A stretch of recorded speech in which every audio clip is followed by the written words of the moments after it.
What is up, guys? It is the Redstone Scientist here with a behind-the-scenes video. If you don't know what video I'm talking about, it's the /sandwich command video. If you don't know what that is, please check out the video description for a link to that original video, because I highly recommend you watch that before you see this video, because it's going to spoil it. Okay, so I know a lot of you are wondering how I did it, so I hate to break it to you guys, but /sandwich isn't actually a command, and I know it was an awfully convincing illusion, but it's not real. So, if you paid close attention, there was actually a little bit of a hint, or a little bit of a slip-up. Something didn't add up in that video. Watch again. I was standing right here, and I typed /sandwich, and it gave me the syntax for /sandwich. Then, I did /sandwich, docm77, rye, jelly, and pressed enter.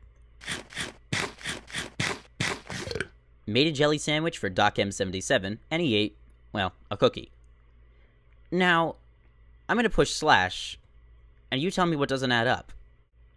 If you notice, it says the usage for /sandwich twice, but I only got it wrong once.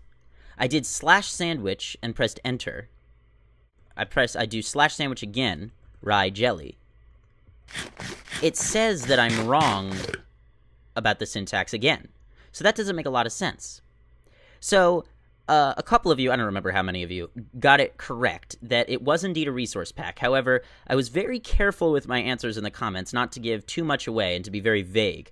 So, yes, it was a resource pack, but I didn't change the texture of any of the fonts or any of the letters or anything. It's a lot simpler than that. So, I'll actually meet you over in text edit. So it is indeed a resource pack. What I've opened up here is the language file, the en_us.lang file in the custom resource pack that I made to execute this /sandwich.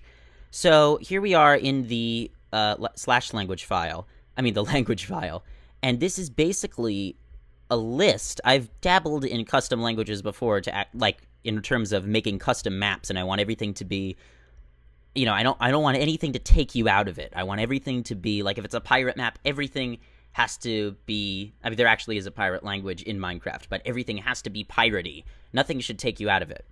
But this is a list of all text, all text that appears in the game. Anything that has to do with text in the game. And so, basically, and it also, here are all the names for the different, items and objects in Minecraft.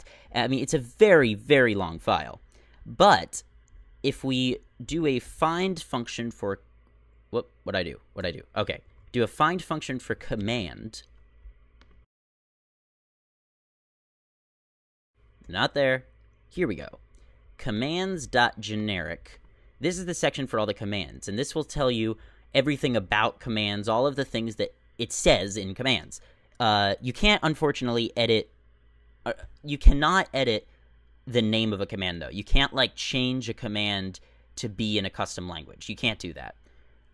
All you could do is, like, change the error messages. You can't change anything about the syntax of the command itself. So, over here, command.generic.notfound. Normally, this says... unknown command normally this says unknown command. Type /help for a list of commands, but I replaced it with usage, sandwich, target, bread, PBJ, both. This is what it would look like if it were a real command. Then down here, where is it? Oh, it's not on here. But basically you can see all of the error messages are listed here. But if we now do a find function for game mode, right here, you can see that whenever we change our game mode, this normally says changed game mode, your game mode has been changed. But I made it say, made a jelly sandwich for docm77.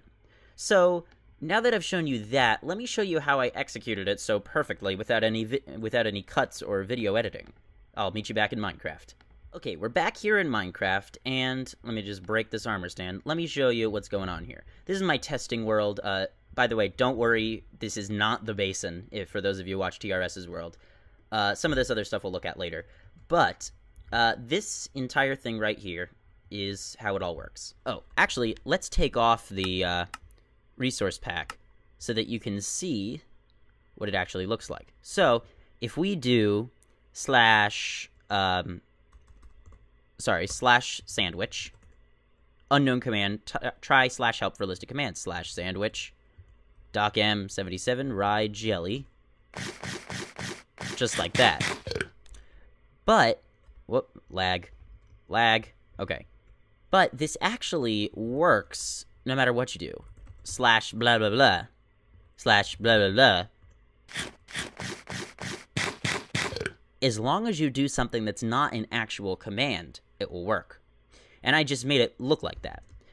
So, if you want to actually get into the redstone of how it works, there are two scoreboards. There is scoreboard, objectives, set display.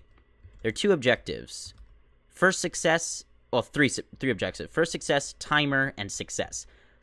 I named first success incorrectly, so just pretend first success says number of successes. Yeah. Yeah, because first success is not a good name for it. So basically, the first thing that happens, this is a fill clock.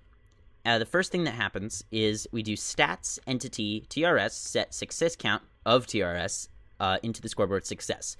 So for those of you who don't know, what this is going to do is every time I execute a command successfully, it's going to set my score of success to 1. And every time I execute a command unsuccessfully, it's going to set it to 0.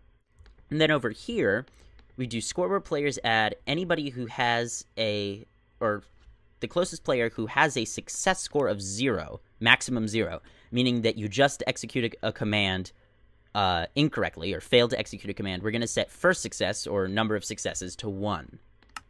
So when we do something incorrectly, it sets it to 1. Sorry, it adds 1. Doesn't set it to 1, it adds 1. Then over here, so basically what these two commands end up doing is that every time you get something wrong, it will add, so it adds 1 every time I get something wrong, as you can see. So, now what's happening is, in order to set it so it can keep counting, it resets your success score to 1 every time it's 0, because that way, otherwise it would just keep adding first success. Here, let me show you what happens. So, if I do something wrong, it'll just keep adding to my success score, first success score.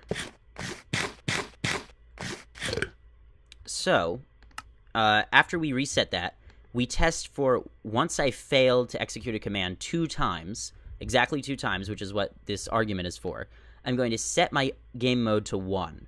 And that's convenient because I did the video in game mode 1 already, so nobody would be able to tell that I was changing my game mode. Then, if we are successfully found to have first success to be 2, meaning that we have failed to execute a command 2 times, we are going to clone something, but I'll show you that next. Over here, in order to reset the system, every time we have a scoreboard of first success at least 2, it resets our first success to 0 so that we can do it again.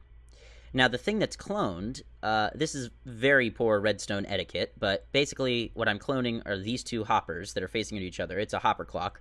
And the reason I'm doing that is because I don't want to have to, like, do a set block for each of them and have to set their block data and something in a slot. And it's easy, but I didn't feel like doing it. It ended up being more complicated than I thought.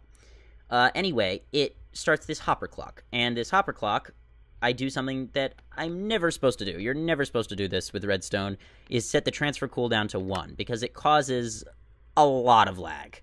It causes a lot of lag.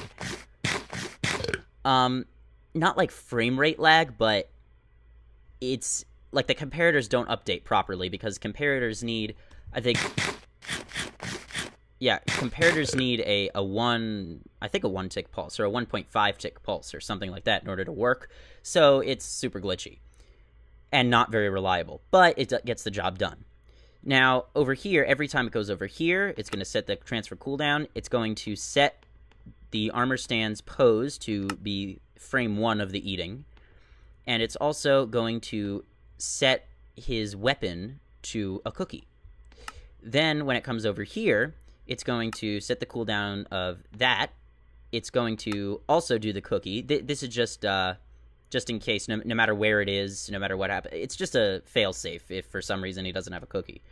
Then, every time this gets activated, we're going to remove 1 from the timer score. The timer score starts out at 8. So, meaning that these command blocks will get activated 8 times. And by that time, this will be at 0. Over here, we play the random.eat sound. Over here, we do the second frame of the eating animation. And over here, once timer reaches 0, we're going to fill these 2 blocks right here with air. I didn't feel like doing relative coordinates. And so we're going to set these 2 blocks here to air. And if that's successful, then we're going to get an output at that comparator. And what that's going to do is it's going to remove the cookie from Doc M's weapon slot. It's going to set timer back to 8. It's going to play the burp sound, and it's going to set him back to straight standing. And that's basically how it works. I wasn't really expecting to do a explanation video so soon on this, so I apologize if it was kind of unorganized or disorganized, but that is all I have time for today. If you enjoyed this video, please leave a like, a comment, or better yet, hit that subscribe button. Make sure to check out the description for more sides. And also, if you have any suggestions, or if you like this concept, or if you want to see more concepts like this, please hit the like button. Make sure to favorite, subscribe, and do all that stuff.